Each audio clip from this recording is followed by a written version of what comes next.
For Solo Nightmare, the gear you need is as follows. For the helmet, you need either a Helm of Needs Not or Needs Not face guard. The amulet is an amulet of torture. If you can't afford this, either a Glory or a Fury works fine. For the cape, the Inferno cape, but if you don't have an Inferno cape, you want to use a mythical cape with the completion of Dragon Slayer 2. You also can just use a fire cape if you like, if you don't have either of those. For the weapon, I would suggest not going worse than an Abyssal Bludgeon. You can use a Sarachnis Cudgel, but I would say the Abyssal Bludgeon is probably the best in slot, unless you're using a Scythe or a Inquisitor's Mace. For the chestplate and the legs, you can use Inquisitor, top, bottom, and legs if you can afford it, but the average person probably will be using this stuff.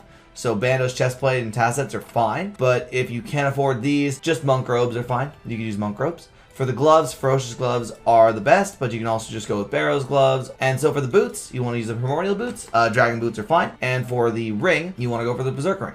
Now we go to the inventory. I would take 4 brews, 6 Amphisirens, Divine Super Combat, regular Super Combat. I would bring 5 P-Necks, and then I would bring Mage Switch. So you don't necessarily need to bring Ancestral because the price is a bit high. I would suggest the Sang Staff, but if you don't have this, a Trident of the Swamp, it's fine. The Occult Necklace is very important, and the Infused Emerald Cape, I would definitely get both of these. And the Amulet of Blood Fury is an extremely important thing. You might end up maining this. This has a 20% chance to heal 30% of your hits, and this is something you may want to just main hand at the Solo Nightmare. I would use the Torture when you're high health, but otherwise main hand the Blood Fury. The Saradomin and God Sword, you use them in between phases, which I'll show you when I'm doing the kill. Saradomin and God Sword, very important. And the Imbued Heart for raising your magic level when you have to kill the pillars. So I would say for this setup, the most important thing you need to keep in mind is that the Bludgeon is extremely important for the setup, and so is the SGS. And then the claws are for the parasites during phase 2. So the only things I would say you can't really replace is the Bludgeon and the Saradomin Godsword, and that is your gear setup. So I've decided to bank the good gear, and I've decided to bring out garbage gear, the minimum gear that you need to actually do Nightmare. I wouldn't say you need the Saradomin Godsword if you're trying to do budget Nightmare solos, but the Abyssal Bludgeon is extremely worth it. So the Monk Robes instead of that, and for the Mage gear, all you need is the Occult Necklace and the Imbued Zamrock Cape, which isn't expensive. So if you're looking at pricing for budget Nightmare, the GDS is for the Parasite. You need the Bludgeon, you need the Godsword, and you need the Blood Fury. So this is about 100 mil. You can get away with not using the Saradomin Godsword, but I would definitely suggest bringing it. So I would say about maybe 55 to 60 mil is your minimum cost to do Nightmare. And without further ado, let's go do the kill, and I can explain how to do it. Oh my god, it's a dungeon! Oh my god!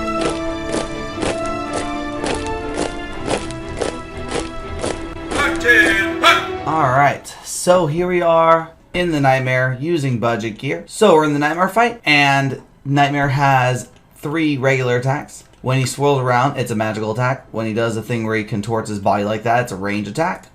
And you always want to have Piety on. And Nightmare has 2 special attacks during the first phase. Number 1 is he'll jump into the middle of the room and he'll create 4 of these lines. The lines where you're safe are the ones that look like alive grass or whatever, and then you don't want to go outside of these 2 lines. Otherwise, you will die. So, the first thing you can do is you can always brew up whenever you like, but I would suggest against it.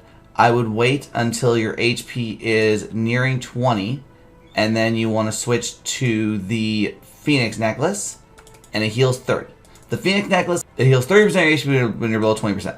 The other special attack is Husks. The Husks attack with 1 attacks with range and 1 attacks with magic.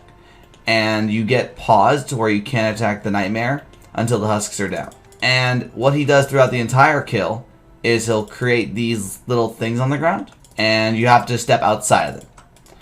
And so the SGS is useful here if I can hit. I missed. So the SGS, it heals your HP and your mana, and if you're ever like too low HP, you could always brew, like I'm going to do right now. So we're going to brew up here.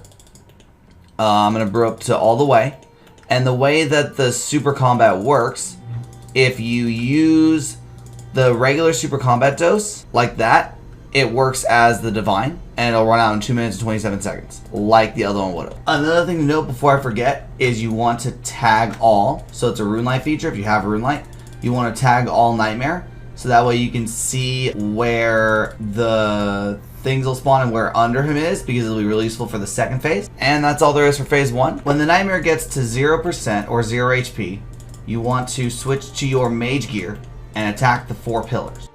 These pillars all have a specific amount of HP, and whatever your magical damage does, it'll be multiplied by 2. So let's say that your max mage hit right now is like a 30, it'll be a 60 on the pillar. The Sang Staff, if you have one, it'll heal you, but if you don't have a Sang Staff, this is fine. It's just, I would definitely suggest bringing additional brews or whatever. And something I suggest once all the pillars are dead is to use the SGS on the Sleepwalker that comes out. I'll show you what the Sleepwalker looks like in a second. And let me go ahead and take it down on these pillars. One moment. When Nightmare sends out the husks at you and he does the thing where he creates the pools underneath, you will not be hit by the pool if you're being stuck there by the husks.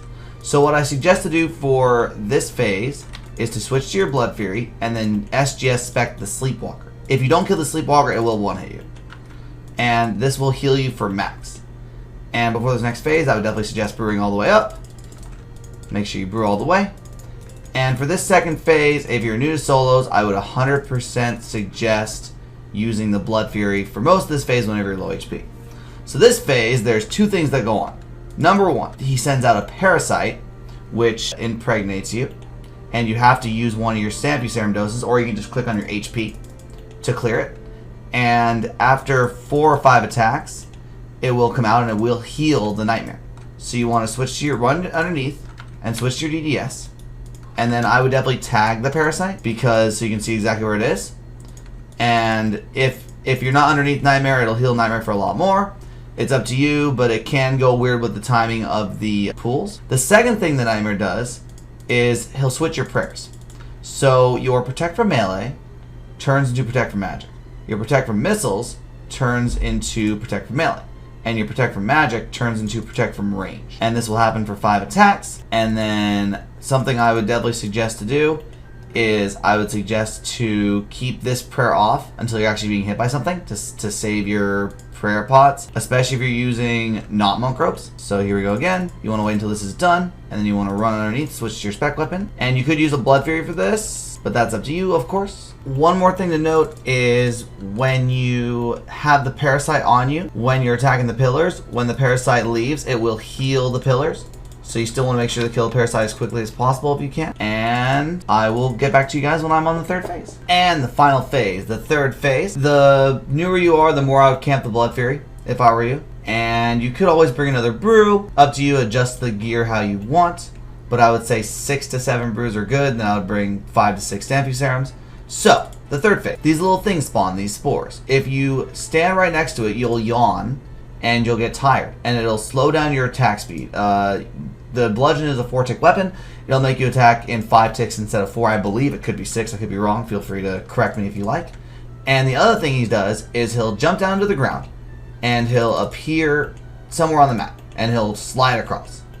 And so that is the other attack. So the whole point of this phase is you get slowed down by the spores, and then he jumps down and he does a slide across attack. If you get hit, you'll take 60 damage. And that is all the mechanics of the Nightmare. After you do this, you kill the pillars again, you defeat Nightmare. Just a couple more tips and tricks. Wear the Blood Fury if you are new to doing solo Nightmare. Make sure you bring 1 Divine Super Combat and 1 regular Super Combat. Avoid the spores during the 3rd phase. The 2nd phase is the most frustrating phase to deal with. And thank you guys very much for listening and paying attention. And hopefully you guys can all run in there and be stuck finding a world just like me.